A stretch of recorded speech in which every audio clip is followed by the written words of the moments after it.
Hello and good morning everyone. I welcome you all Eduverse News Analysis. Today is 31st of March 2023 and we are going to discuss important news and articles from The Hindu newspaper. So let's see what important news we got today to discuss. Before starting the video, for PDF join Telegram channel Eduverse News Analysis जिसकी link आपको description box में provided है. Make sure video को last तक देखें so that सारी important news आपके यहाँ पर कवर हो. तो चलिए स्टार्ट करते हैं, देखते हैं आज हमें क्या क्या डिस्कस करना है. Now drug for rare diseases get custom duty relief. यहाँ पर रेयर डिसीजेस के लिए जितने भी ड्रग्स होते थे उन्हें अब क्या कर दिया गया है, कस्टम ड्यूटी से फुली यहाँ पे एग्जाम्प्ट कर दिया गया. क्वेश्चन उठता है what is rare diseases. Rare diseases also known as orphan diseases. You have to remember this point. Rare disease को हम ऑर्फन डिसीज भी कहते हैं. What is rare disease. Rare disease वो डिसीज जो मतलब आप कह सकते हैं कि इसको पॉपुलेशन वाइज क्या किया जाता है, इसका जो डेटा उसको कलेक्ट किया जाता है. फॉर एग्जांपल यहाँ पे किसी भी लैंड में हम कह सकते हैं कि किसी भी एरिया में 1 लाख पॉपुलेशन है और उस 1 लाख पॉपुलेशन में किसी 2 और 3% को वो डिसीज होती है, तो उस डिसीज को हम कहते हैं क्या, रेयर डिसीज. ओके तो आई होप आपको व्हाट इज रेयर डिसीज ये क्लियर होगा. मतलब यहाँ पे लाखों में आप कह सकते हैं पॉपुलेशन है और उस लाखों पॉपुलेशन में किसी 1 या 2% को क्या है वो डिसीज से क्या है वो डायग्नोस्ड है, तो उसे हम कहते हैं रेयर डिसीज. अब रेयर डिसीज के लिए जो ड्रग्स होते हैं, अब ये तो ऑलरेडी क्या रेयर डिसीज है तो इसके लिए लार्ज नंबर में आप कह सकते हैं कि क्या होता है, जो ड्रग्स होते हैं उसकी मैन्युफैक्चरिंग नहीं होती है, और जो मैन्युफैक्चरिंग होती भी है फॉर एग्जांपल तो हम क्या करते हैं, उन्हें इंपोर्ट करते हैं. ओके अब जब हम कोई भी आइटम इंपोर्ट करते हैं तो उसमें क्या लगता है, यहाँ पर कस्टम ड्यूटी लगती है. अब इसी कस्टम ड्यूटी को अब क्या कर दिया गया है, फुली एग्जाम्प्ट कर दिया गया है गवर्नमेंट के द्वारा. अब यहाँ पर अगर हम बात करते हैं for example just take an example of cancer. For cancer is not a rare disease but हम कैंसर का यहाँ पे एग्जांपल लेते हैं. कैंसर के लिए मैंने यहाँ पे ड्रग लिया, वो ड्रग कितने का, उसका जो रेट है वो 500 है और उस पर कस्टम ड्यूटी लगी 5% की. Just taking an example. अब इसका 5% कितना हो गया, 25. तो मुझे ये जो ड्रग है वो कितना पड़ा, 525 रुपीज़ का है ना. तो ये 25 जो रुपीज़ हैं, ये जो मुझे टैक्स लगा, जो ये कस्टम ड्यूटी यहाँ पर लगी, तो उससे अब मुझे क्या मिलेगा, फुली एग्जाम्प्ट किया गया है. तो देखिए इसमें कहा गया है कि all drug and food for special medical purpose is imported for personal use for treatment of all rare diseases listed under national policy for rare diseases. जो national policy for rare diseases 2021 है उसके अंदर जितनी भी rare disease को list किया गया है तो उसमें से अब उन्हें फुली एग्जाम्प्ट कर दिया गया है बेसिक कस्टम ड्यूटी से. ओके तो आई होप आपको यहाँ पे क्लियर होगा what is rare disease. And हमारे लिए इंपॉर्टेंट क्या हो जाता है, rare disease and disease national policy for rare disease. तो जो रेयर डिसीज है उसके लिए यहाँ पे एक एक्शन लेना पड़ा, तो आप देख सकते हैं यहाँ पे नेशनल पॉलिसी बनी है हमारे लिए, तो यहाँ पर हमारे लिए बहुत ज़्यादा इंपॉर्टेंट हो जाता है. अब यहाँ पे एक ये जो ड्रग है इसका नेम यहाँ पे याद रख सकते हैं, इसको यूज़ किया जाता है कैंसर के ट्रीटमेंट के लिए. ओके उसे भी यहाँ पे फुली एग्जाम्प्ट कर दिया गया है कस्टम ड्यूटी से. तो उसका नाम क्या है, प्रेम्ब्रोलीजुमाब. तो इस ड्रग का नाम आप याद रख सकते हैं, प्रीलिम्स में एज अ फैक्ट आपके सामने ये आ सकता है. अब देखते हैं ये national policy for rare diseases में क्या है. National policy for rare diseases में देखिए तो इसका एम एग्जैक्टली है to on indigenous research and local production of medicine. यहाँ पर हमें क्या करना है कि जो लोकल प्रोडक्शन ऑफ मेडिसिन का लोकल प्रोडक्शन करना है और रिसर्च करना है अपने खुद के लैंड में. इंडिजीनियस रिसर्च होनी चाहिए. जितना ज़्यादा यहाँ पे जो रेयर डिसीज है उनका ट्रीटमेंट हम कितना ज़्यादा उसका जो कॉस्ट है उसको यहाँ पर कम कर सकें. ओके अब देखिए रेयर डिसीज की बात करते हैं हम यहाँ पर और नॉर्मल डिसीज की बात करते हैं. Okay normal disease for example Covid आया, ये पेंडेमिक था, पूरे वर्ल्ड में आया. तो यहाँ पर क्या है, इसके ट्रीटमेंट के लिए इसमें रिसर्च की गई और उसके ट्रीटमेंट के लिए जो कंपनीज हैं उन्होंने भी क्या किया, यहाँ पर इन्वेस्टमेंट किया. क्यों, क्योंकि कोविड जो है एक लार्ज नंबर पर आया, एक बड़े लेवल पर आया, पेंडेमिक आया, पूरे वर्ल्ड में आया. तो इस पर इसका जो ट्रीटमेंट निकलेगा उस पर यहाँ पर जो कंपनीज थी वो रेडी थी इन्वेस्टमेंट करने के लिए. अब ये रेयर डिसीज क्या होती है, इसमें जो कंपनीज भी होती हैं वो इन्वेस्टमेंट करने के लिए रेडी नहीं होती. क्यों, क्योंकि ये रेयर डिसीज है. अब ये मतलब अगर 1 लाख पर्सन में सिर्फ ये 1% को हो रहा है या फिर 2% को हो रहा है तो वो क्यों इन्वेस्टमेंट करेंगी, है ना. उसकी डिमांड क्या है, कम है, इसलिए यहाँ पर जो इसकी इन्वेस्टमेंट होती है वो भी कम होती है. इसी के चलते यहाँ पे national policy for rare disease 2021 को लाया गया था, जिससे क्या किया जा सके, जो ये रेयर डिसीज है उसका जो कॉस्ट है उसको कम किया जा सके.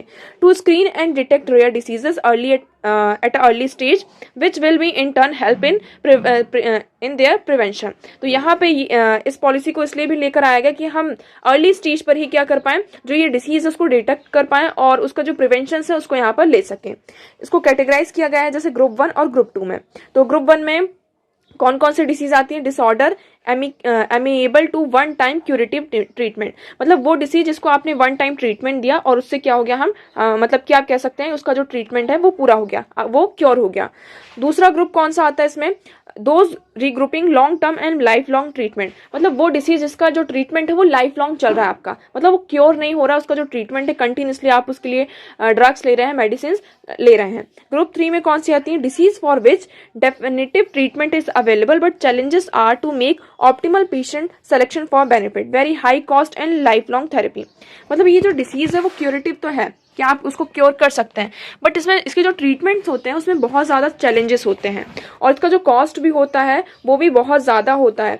तो इस तरीके से यहाँ पे कैटेगराइज किया गया है कि कितनी टाइप्स की यहाँ पर आपको रेयर डिसीज देखने को मिलती हैं। रेयर डिसीज में हमने देखा फॉर एग्जाम्पल इसको क्लासिफाइड किया है कि there are 6,000 to 8,000 classified as rare disease but less than 5% have therapies available to treat them. यहाँ पर 6,000 से लेकर 8,000 तक रेयर डिसीज को क्लासिफाई किया गया है but only less than 5% of therapies are available. ये जो यहाँ पर डिसीज है उसमें से सिर्फ जो 5% है उनके लिए यहाँ पर क्या है, जो थेरेपीज है वो अवेलेबल है। एग्जाम्पल यहाँ पे आप देख सकते हैं LSD, lysosomal storage disorder, Pompe disease, cystic fibrosis, muscular dystrophy, spina bifida, haemophilia. तो ये हमने क्या देखी, ये सारी क्या है हमारे रेयर डिसीज के एग्जाम्पल्स हैं। ओके, तो आई होप आपको यहाँ पे क्लियर होगा what is rare disease. Next हम बात करते हैं तीवा ट्राइब्स। अभी तीवा ट्राइब्स क्या हो जाते हैं, ये सिर्फ एक प्रीलिम फैक्ट है आपके लिए, ठीक है। तीवा ट्राइब्स मेनली कहाँ पाई जाती हैं, आप सभी को पता है, नॉर्थ ईस्ट जो है हमारा वहां पर पाई जाती है, बट मेजरली ये देखें तो ये आसाम में पाई जाती है, जो आसाम रीजन है हमारा वहां पर क्या करती हैं ये हमें पाई जाती है। इनका एक फेस्टिवल है, उसका नाम क्या है, यांगी फेस्टिवल, यांगी फेस्टिवल। तो ये सारे आपके यहाँ पे फैक्ट्स हैं, आपको यहाँ पे ये याद रखना है। यांगी फेस्टिवल क्या है, जब अच्छी हार्वेस्टिंग होती है यहाँ पर तो उसको सेलिब्रेट करने के लिए, मतलब उनकी जो फसल है, जो क्रॉप है बहुत ज़्यादा अच्छा हुआ है और हार्वेस्ट बहुत अच्छा हुआ है, तो उसके कारण यहाँ पर क्या होता है, उसको सेलिब्रेट करने के लिए इस फेस्टिवल को इन ट्राइब्स के द्वारा क्या किया जाता है, ऑर्गेनाइज किया जाता है। तो नाम क्या है, यांगी फेस्टिवल। मेजरली कहाँ पाई जाती है, नॉर्थ ईस्ट में, बट अगर हम major large number of population देखें तो ये आसाम में पाई जाती है। इनका फेस्टिवल क्या है, यांगली फेस्टिवल। ओके, तो आई होप आपको ये क्लियर होगा। एक बार और देख लेते हैं यहाँ पर हम Tiwa community. Tiwa is a ethnic group mainly inhabited in state of Assam, Meghalaya in north eastern India. Mainly कहाँ पाई जाती है, असम एंड मेघालय में। They are also found in some area of Arunachal Pradesh, Manipur and Nagaland. तो सिर्फ यहाँ पे असम मेघालय में नहीं, नागालैंड, मणिपुर एंड अरुणाचल प्रदेश में भी पाई जाती है। बट मेजरली अगर इनका जो एक बड़ा ग्रुप देखे तो वो कहाँ पाया जाता है, असम एंड मेघालय में। They are recognize as a scheduled tribe within a state of Assam. State of Assam के अंदर, स्केड्यूल्ड ट्राइब के अंदर इन्हें रिकॉग्नाइज किया जाता है। ओके, तो आई होप आपको यहाँ पे क्लियर होगा। नेक्स्ट मूव करते हैं एडिटोरियल सेक्शन की तरफ। तो देखिए यहाँ पर ये जो एडिटोरियल है ये चैट GPT से रिलेटेड है।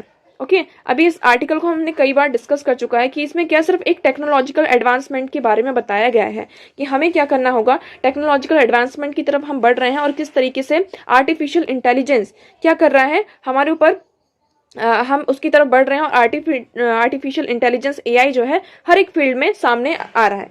तो ये इतने इंपॉर्टेंट हमारे एग्जाम के लिए नहीं है, हमने सिर्फ इसका जो बेसिक है उसको यहाँ पर पढ़ के रखा हुआ है। नेक्स्ट अगर हम बात करते हैं, ये आर्टिकल हमारे लिए इंपॉर्टेंट हो जाता है।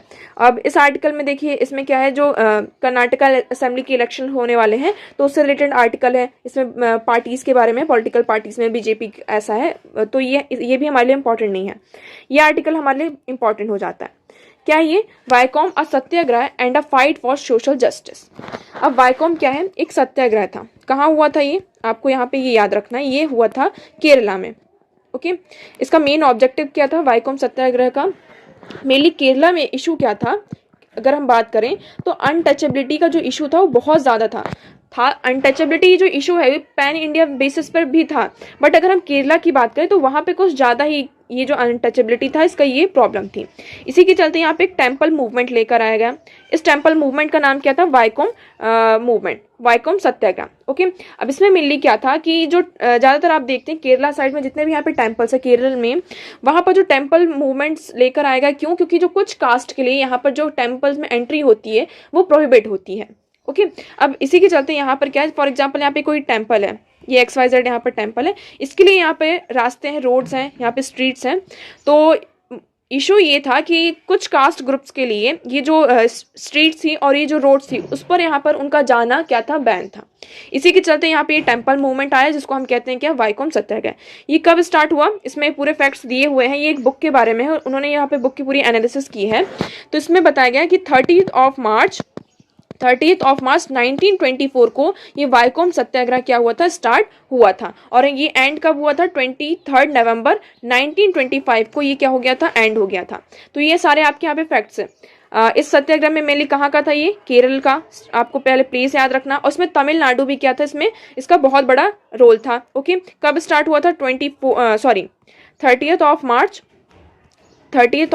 1924 को ये क्या होता स्टार्ट हुआ था, और नवंबर 23 1925 को ये क्या हो गया था, ये एंड हो गया था। ओके, अब इसकी अगर हम बात करें तो इस सत्याग्रह में जो महात्मा गांधी जी थे उन्होंने भी क्या किया था, इसको पूरा सपोर्ट किया था। इसके जो लीडर्स हैं उसका लीडर्स का नाम आपको याद रखना होगा, कौन कौन थे leader, TK. Madhavan, KP. Keshwa Menon and George Joseph. On the advice of Mahatma Gandhi, the movement was sustained and successfully conducted by Periyar E.V. Ramaswamy, then president of Tamil Nadu Congress and other between 1924 to 1925।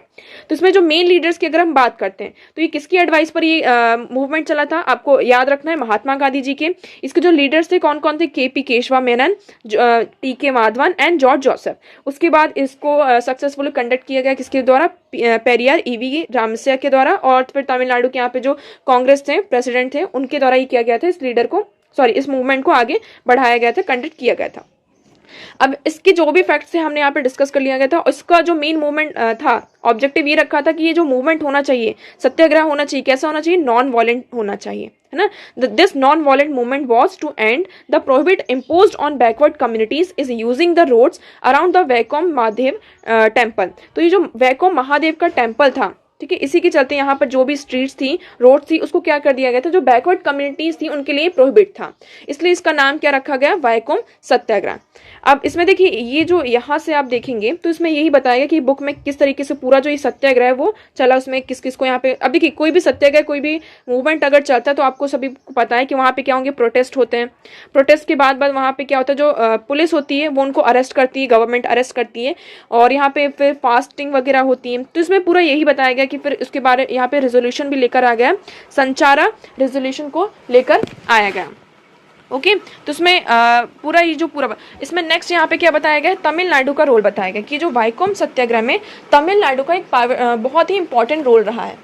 ठीक है, तमिलनाडु के role की बात करें, इसमें जो upper caste है उन्होंने भी क्या, फॉर एग्जाम्पल इसमें मेनली क्या है कि अगर हम देखें जो अपर कास्ट है, अपर कास्ट के साथ साथ यहाँ पर जो ट्रेडिशनल यहाँ पर कह सकते हैं जो ट्रेडिशनल कास्ट को लेकर रखते थे, जो ऑर्थोडॉक्स जिनका जो नेचर था, तो उन्होंने क्या किया, इसको फुली तरीके से इस सत्याग्रह को इसको अपोज किया।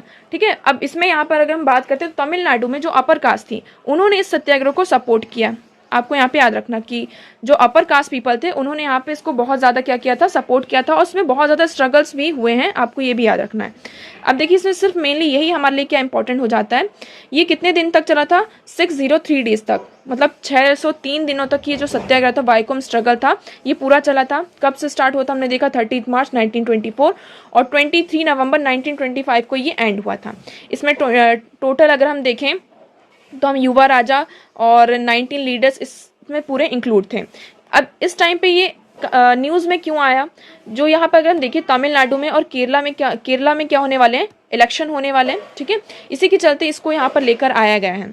अब देखिए Vaikom is more than just a name of a town, it is a symbol of social justice and symbolize the eradication of caste barriers. It is one that still burns bright in history and the social justice movement, है ना। तो इसमें ये क्या है, सिर्फ ये एक नेम नहीं है टाउन का, इसमें जो वाइकोम के बारे में बताया गया, ये सिर्फ एक बताया गया कि टाउन नहीं है, ये क्या है, सोशल जस्टिस का एक सिंबल है ना। वाइकोम क्या रिप्रेजेंट कर रहा है, किसको रिप्रेजेंट कर रहा है, सोशल जस्टिस को।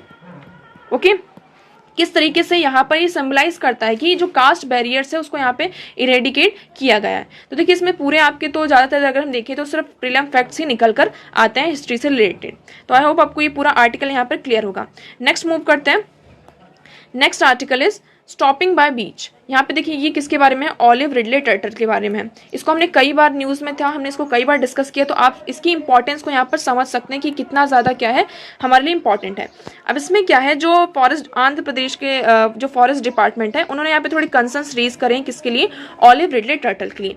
कंसर्न्स क्यों, क्योंकि देखिए अभी ये क्या होती है, जो ऑलिव रिडले टर्टल होती है मास नेस्टिंग करते हैं, है ना, लार्ज नंबर में ये एक साथ आते हैं और नेस्टिंग करते हैं।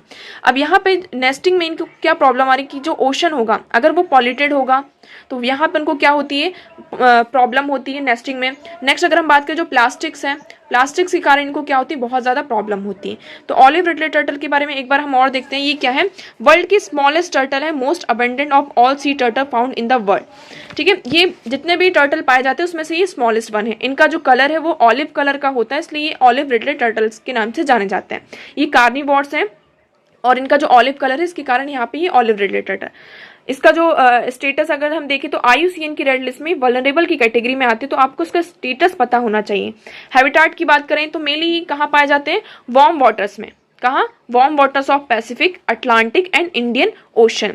The Odisha's Gahirmatha marine sanctuaries known as world largest rookery colony of breeding animals of sea turtles। तो आपको ये दोनों फैक्ट्स यहाँ पर याद रखने, कहाँ पाए जाते हैं, ये वार्म वाटर्स में पाए जाते हैं, Pacific, Atlantic and Indian ocean. Odisha का जो गरिमाथा मैरीन सेंचुरी है वहां पर ये मेनली वर्ल्ड के लार्जेस्ट नंबर में इनका क्या होती है, इनकी ब्रीडिंग होती है। अब ये अरीबाड़ा क्या है, अरीबाड़ा इज अ मास नेस्टिंग, ये जो मास नेस्टिंग करते हैं, देखिए ये बहुत ही लार्ज नंबर में आते हैं इस तरीके से, तो इनकी जो मास नेस्टिंग होती है उस प्रोसेस को हम क्या कहते हैं, अरीबाड़ा कहते हैं। ठीक है, थ्रेट की अगर हम बात करें तो marine pollution, human consumption, plastic garbage, fishing traveller, तो ये हमने क्या देख लिए, इनके पूरे जो इश्यूज हैं इनको क्या है, थ्रेट इन सारी चीज़ों से है। नेक्स्ट अगर हम बात करते हैं, देखिए तो यहाँ पर क्या आ जाता है हमारा, गरी माथा आ जाता है, ये क्या है, यहाँ पर लार्ज नंबर में क्या करते हैं, ये नेस्टिंग करते हैं। नेक्स्ट मूव करते हैं, नेक्स्ट क्या है, the issues with quality control order for fibres. अभी quality control have been issue for fibres, cotton, polyester and viscose that constitute the basic raw material for majority of Indian textile and clothing industry. अब यहाँ पे क्या हो रहा है, quality control order से जो इश्यूज आ रहे हैं फाइबर्स के लेकर, इस पर यहाँ पे कुछ इश्यूज हैं। क्या इश्यूज हैं अगर हम देखें तो, quality control order have been issues for fibre that constitute the basic raw material for majority of the Indian textile and clothing industry. ये क्या करते हैं, इशू करते हैं कि कौन से फाइबर यहाँ पर हमें इंपोर्ट करने चाहिए, किसको यहाँ पे इंपोर्ट नहीं करने चाहिए। अब यहाँ पे BIS के क्या है, कुछ न्यू ऑर्डर्स हैं। BIS क्या है, ब्यूरो ऑफ इंडियन स्टैंडर्ड्स। यहाँ पर अगर हम क्या करते हैं, बहुत सारे जो फाइबर्स हैं, देखिए आप मेन कंटेक्स्ट समझिए क्या है, यहाँ पे बहुत सारे जो फाइबर्स होते हैं, तो कुछ तो हम यहाँ पे डोमेस्टिकली क्या करते हैं, इनको जनरेट करते हैं, इनको ग्रो करते हैं, और यहाँ पे जो कुछ फाइबर्स होते हैं उनको हम इम्पोर्ट करते हैं। ओके, बहुत सारे जो अगर हम देखें जो फाइबर्स होते हैं, फैब्रिक्स होते हैं, उनको यहाँ पे इंपोर्ट किया जाता है। अभी जो इंपोर्ट करते हैं तो यहाँ पे जिस भी कंपनी से हम जहाँ से भी इंपोर्ट करते हैं उन्हें क्या करना पड़ता है, एक सर्टिफिकेट लेना पड़ता है। सर्टिफिकेट किससे, BIS से, ब्यूरो ऑफ इंडियन स्टैंडर्ड से यहाँ पे सर्टिफिकेट लेना पड़ता है, और जिसकी जो अथॉरिटी होती है वो QCOS मतलब क्वालिटी कंट्रोल जो ऑर्डर्स है इनको ऑथराइज करता है। जिससे क्या होता है कि हमें ये कहा जाता है कि इसके कारण ये जो सर्टिफिकेशन है इसके कारण यहाँ पे बहुत ज़्यादा प्रॉब्लम होती है। क्यों, क्योंकि जो सर्टिफिकेशन है उसमें ये कॉस्ट है, इसमें जो कॉस्ट को इन्वॉल्व करके रखा है, इसलिए बहुत ज़्यादा जो कंपनीज होती हैं वो सर्टिफिकेट लेती ही नहीं है, और मतलब इंटरेस्ट ही नहीं होती कि वो क्या करें, ये सर्टिफिकेट लें। जिसका जो खामियाजा है, आपको कॉन्सिक्वेंसेस हैं, जो इम्पैक्ट है वो किस पर पड़ता है, जो मैन्युफैक्चरर्स होते हैं, जो डिपेंड होते हैं इन सप्लायर्स के ऊपर में, तो उनके ऊपर क्या होता है, इनका इम्पैक्ट देखने को मिलता है। तो देखिए, the Indian textile manufacturer who are dependent on these suppliers for the raw materials will have to either look at other suppliers or loss order. तो यहाँ पे क्या करना पड़ता है, जैसे कि हम यहाँ पे मेनली जो 3 फाइबर्स हैं, कौन कौन से, कॉटन, पॉलिएस्टर एंड विस्कोस। तो ये जो पॉलिएस्टर और विस्कोस है इसको हम क्या करते हैं, इंपोर्ट करते हैं। अब यहाँ पे इंपोर्ट करते हैं, एक सप्लाई चैन है, जो कस्टमर्स की यहाँ पे डिमांड होती है कि हमें सिर्फ पॉलिस्टर का ही मटेरियल चाहिए, विस्कोस का ही मटेरियल चाहिए। अब इसको हम, ये जो मटेरियल्स होते हैं इसमें बहुत सारे जो रॉ मटेरियल्स होते हैं और अदर मटेरियल्स का क्या होता है, मिक्सचर होता है। तो अगर देखिए यहाँ पर जो सप्लायर्स हैं, हम दूसरी कंट्री से यहाँ पे क्या कर रहे हैं, इसको इंपोर्ट कर रहे हैं। अब उन्होंने सर्टिफिकेट नहीं लिया, तो मतलब हम क्या कर सकते हैं, उनसे क्या इंपोर्ट नहीं कर सकते। इंपोर्ट नहीं करेंगे तो अब हमें क्या करना, जो हमें यहाँ पे ऑर्डर मिला है, यहाँ पे कोई भी XYZ यहाँ पे मैन्युफैक्चरर है इंडिया में, उन्हें ऑर्डर मिला है उस फैब्रिक के लिए कि हमें इसी फैब्रिक में क्या चाहिए, इस फैब्रिक की डिमांड है, उस फैब्रिक को यहाँ पर लेकर आई है, बट उन्हें ये उसके यहाँ पे वो इंपोर्ट नहीं कर पाए। अब वो क्या करेंगे, अदर सप्लायर को यहाँ पर ढूंढेंगे कि हम इसकी सप्लाई किसी और जगह से करें। बट यहाँ पे क्या हो रहा है, सर्टिफिकेट नहीं मिल रहा। अब इसका कारण क्या हो रहा है, कई बार जो सप्लायर्स ना मिलने के कारण ये जो ऑर्डर है उनको लॉस करना पड़ता है, और इसके कारण उनको बहुत ज़्यादा क्या होता है, लॉस होता है। फॉर एग्जाम्पल यहाँ पे एक एग्जाम्पल भी दिया गया कि टर्की बेस्ड यहाँ पे एक प्रॉपर्टी, जिससे हम क्या करते हैं, पॉलिस्टर फिलामेंट से उसको यहाँ पे इम्पोर्ट करते हैं।